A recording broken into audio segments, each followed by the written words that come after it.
各位好，欢迎来到27玩家。今天我要跟大家分享的不是设备的，也不是玩的，而是工作的事情。我分享的是过去这4、5个月一个小人物的创业的故事。创业的项目呢是跟 AI 有关系的，是做音乐的一个项目。现在已经结束了嘛，所以在这里给大家分享一下。那我的标题就是管中窥豹，一个小人物的 AI 创业。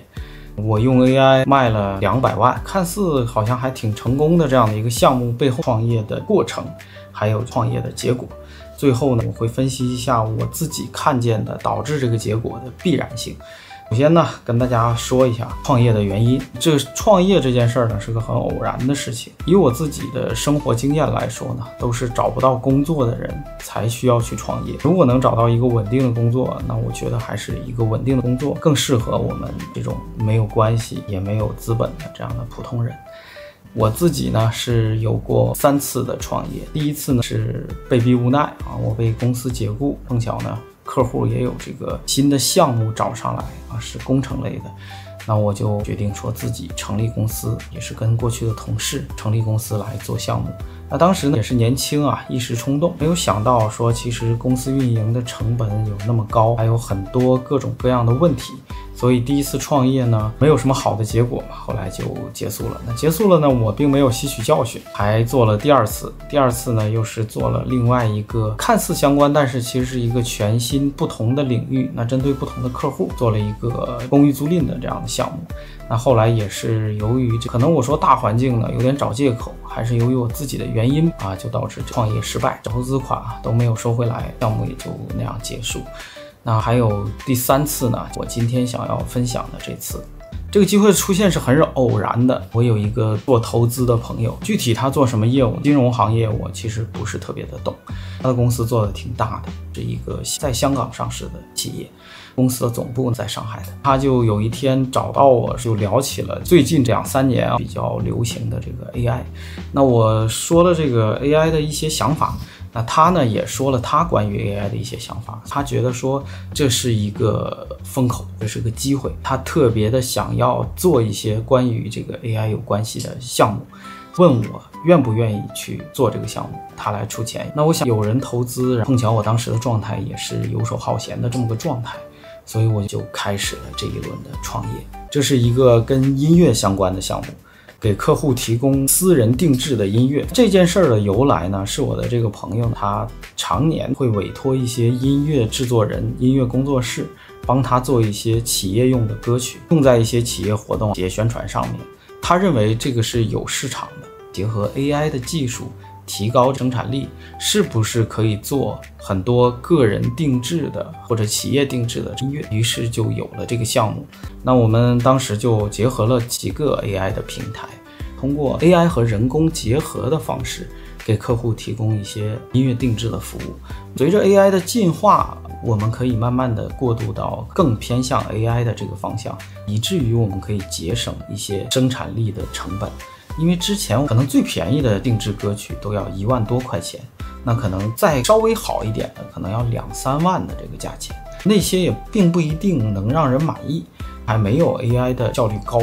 当时我们的想法呢，就是对这种高净值人群、高净值客户、公司啊或者个人的这些私人定制的音乐服务啊，这个可能是我们初期的主营的方向。慢慢的呢，我们会降低我们产品的客单价，对一些中产个人来服务。那这个价格就会降到可能3000多、3000块就定制一首属于你自己的歌曲。再往后呢，我们打算做一个大众体验的这样的，整个的歌曲的 AI 率是非常的高，但是价格是非常的低，99块钱就可以定制一首，这包含完整的歌词、乐谱、伴奏和伴唱的这样的几个文件。就目前来说，你直接用一个 AI 其实没有办法做到的。那我们所做的工作就是通过我们自己，先是用人工，后来是用机器自动的来结合不同的 AI 来生成这样的音乐。因为国外的 AI 很多都是对于非华语的音乐支持的更好，华语音乐可能稍微差一点。那我打算呢，未来是过渡到全自动生成的这样的一个技术路线吧。人工呢只做维护和反馈和升级，做了这样的一个人事的安排，作曲专业的人，编曲专业的人，当然还有写词专业的人。那写词其实是最重要的，因为歌词是直接的意思的表达。那如果用现在的 AI 生成的那些歌词呢，其实往往还是不够的啊！我需要一个老师，一个很有专业功底的人帮我去改歌词。那我们团队形成了之后呢，后边的市场营销，这个投资人朋友他找了200个人。这200个人加入他的成立的这个俱乐部，那会费呢就是1万元啊，其中有一项会员服务是一首定制的音乐，那这个定制的音乐呢就由我们这个团队来帮他做，有很多的业务啊，包括你音乐的版权啊，包括你音乐的库的来源，你各种软件啊、编程这些呢。我的投资人都给我了技术的支持，包括办公室设备啊、人事、财务啊这些支持都不需要我操心，而且呢，我还可以拿工资。我在交付了大概50-60个人的时候啊，我的这个投资人我再也联系不上他了啊，投资人失联了。那投资人失联其实就导致很多的问题。那首先就是投资人失联呢，他对公司的这些支持也全都失去了啊，办公室被查封了。财务的支持也失去了，人事的支持也没有了。财务的支持一失去，其实就致命了，是吧？因为没有办法开工资，也没有办法付款，也没有办法收款啊，这些整个就瘫痪掉了，所以就导致我的创业的失败。但是这个失败呢，跟我这个业务本身的关系并不大，我还是在稳定的交付。前期呢是每天交付1首，后来2首、3首到4首。那4首其实因为它毕竟还是个创意创作的这样的一个过程。不管你用 AI 还是用人工，你总是巨大的成本发生在沟通，所以可能我还想要招更多的客服的人员啊，跟客户的沟通。其实很多客户他心里有他的旋律啊，他喜欢的那些歌曲，但是他没有办法表达。那我们就通过这种反复的沟通，优化了一个我们的客户需求的调查问卷。那这个调查问卷呢，其实问题也不多啊，它其实如果你从头答到尾呢，也就10几道题。但是它很多题是有这种条件的啊，比如第一题你选1、2、3、4、5，后边可能整套题都变得不一样。这套问卷其实是我们整个的项目的一个核心的价值啊，其实背后的整个的制作过程都是被问卷来控制的。那确实也生成了很多我自己听着还觉得挺感人的音乐，因为很多客户他们确实是有关乎生命的那些很感人的故事，所以呢还是在一个向上走的过程当中。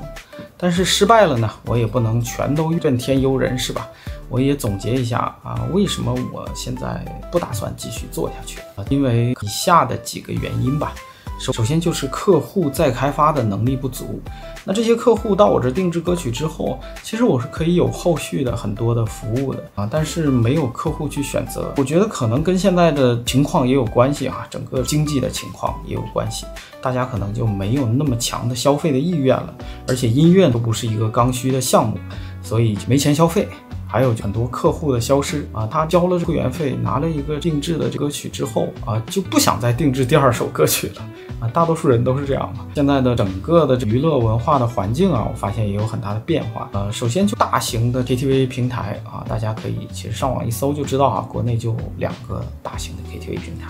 那这2个平台，其中有一个平台呢，从去年开始到现在都没有办法投放新的歌曲进去。那另外一个平台虽然能投放，但是它覆盖面积非常的有限啊，很多主流的这种 APP 啊，这 K 歌的 APP 啊，它都是不覆盖的，所以就没有办法给用户做那么好的体验。那我们自己呢是有这样的一个场景，想给客户做出他们的歌曲，他们可以到 KTV 去点歌啊，自己唱啊。但是现在呢，很多的平台它是没有办法更新这些歌曲进去的啊，就导致这个有问题，这个服务有问题。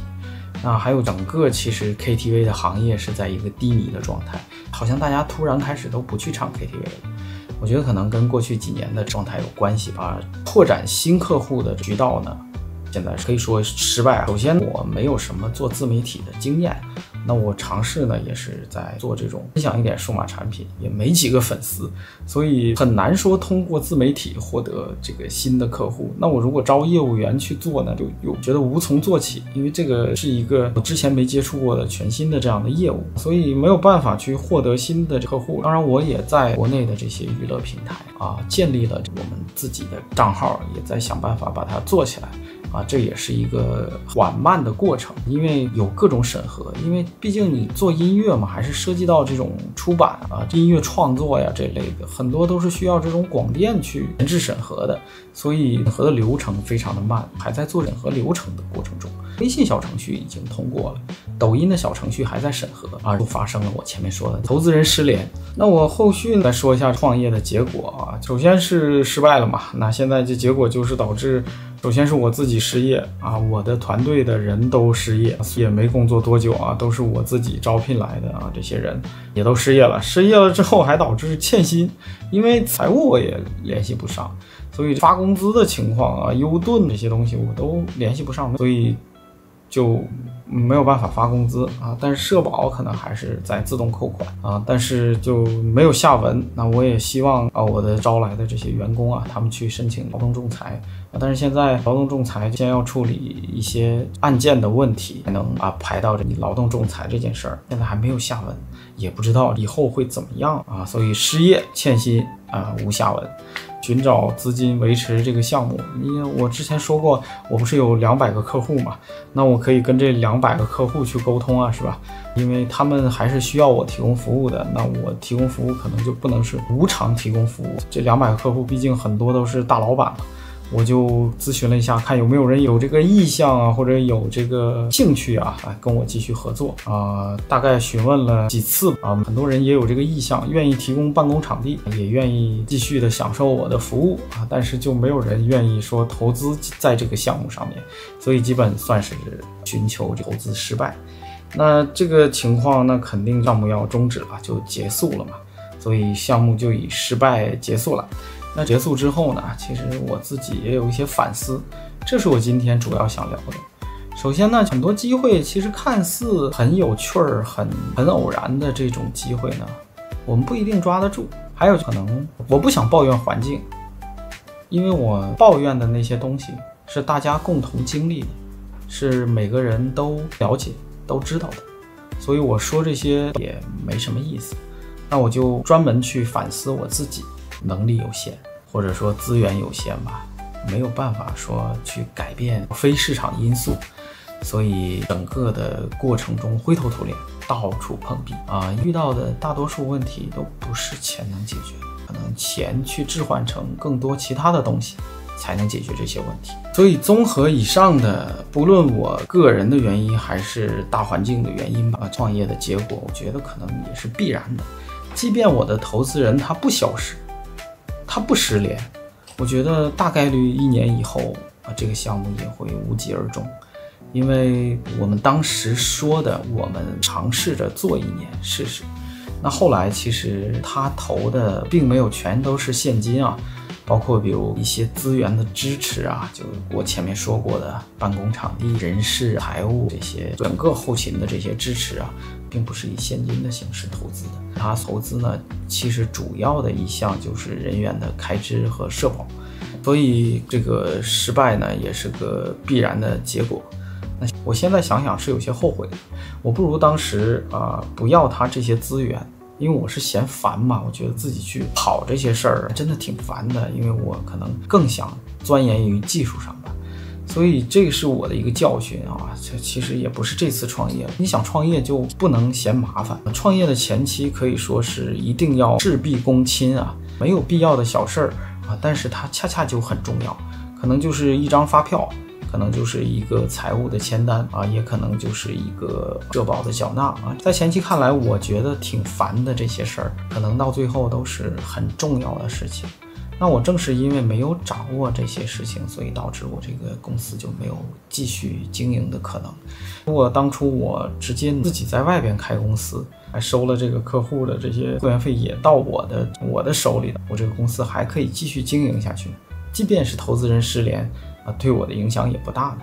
所以这是我的一个教训。所以有人要给投资的时候我觉得这个投资还是要拿着的，而不是直接让它置换成资源这样就用为了图省心。所以就导致了现在非常的尴尬，这些关键的资源都没有在我手里，是吧？就等于跟我没有什么关系了。这是我的这一次的失败的教训吧。那后续的处理呢？现在肯定在这个项目上已经无路可走。关于我个人的一些思考啊，首先呢，其实人生最重要的2件事是什么呢？我觉得一个就是投胎了，这个很重要，是吧？投胎到哪里？还有一个就是婚姻啊，婚姻的选择也非常重要啊。我自己得到的教训就是，其实找穷的人也没有关系，最重要的是夫妻同心。那你找一个伴侣，他再有资源再有钱，但是你们夫妻不同心，他的资源反倒成为你人生发展的一个拖累。还有一点呢，如果我们不是所谓既得利益者，千万不要找既得利益者。那婚姻的事儿分享完了，就是事业。我自己也创了3次业。最近几年我越来越觉得靠技术赚钱吃饭的这个时代结束了。我为什么这么说呢？因为我最早从事的工作包括我创业的这个项目，都是靠技术吃饭的。那这些东西并不是什么高科技我说的这个技术也不是什么高技术，就这些操作层面的技术。其实和理发师一样在前些年是可以靠着这些技术创业吃饭的。不论这个市场怎么样的，在那个年代怎么样的变化，但很多人还是愿意为了技术去买单花钱的。但是随着这几年市场的变化技术越来越不值钱能做这些东西的人越来越多也导致整个报价非常的低。所以想要靠技术卖手腕子吃饭现在可能是吃不起饭了，非常的难跟年轻人也卷不动了。想要咱们说站着把钱挣了吧，非常的难，有可能跪着还需要排队这个不解释了，就说到这儿。那后边我再说一点我自己可能经历这次小挫折人生的经验。那我自己呢是10几年前17、18年前从东北的一个小县城孤身一人，怀揣着300块钱还有一腔的热血来到上海，来这边工作，来这边发展。发展到今天，我不敢说在这个地方站住脚，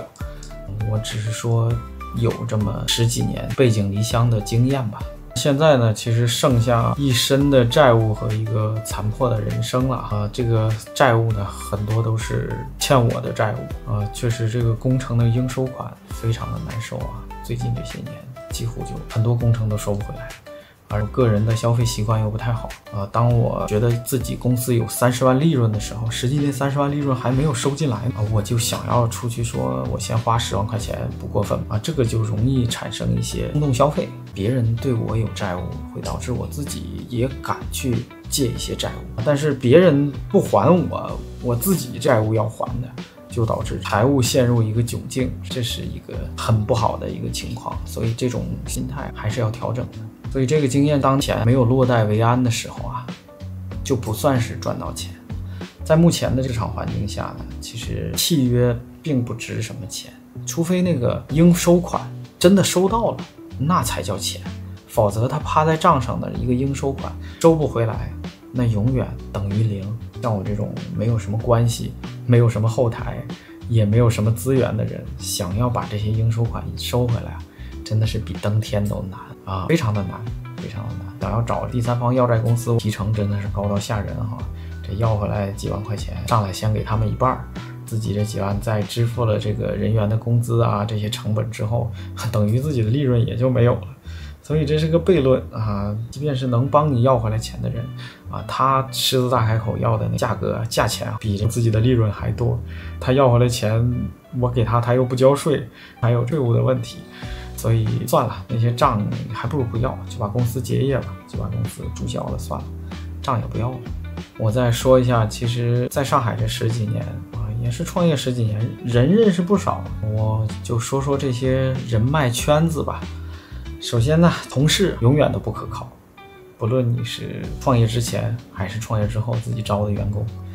同事永远不可靠，不要相信他们。而这个宗教团体不可靠，千万不要相信，特别是在当今的这个环境下任何的跟宗教相关的团体，不管是什么佛教道教基督教是吧，这些团体的人千万不要想着跟他们交朋友，相信他们一定是要防着一些原生家庭最重要。像我们这个80后很多都是独生子女，所以你就记住一点父母呢永远不会抛弃我们，因为他也没有第二个希望。而且我们父母这一代人呢，观念呢，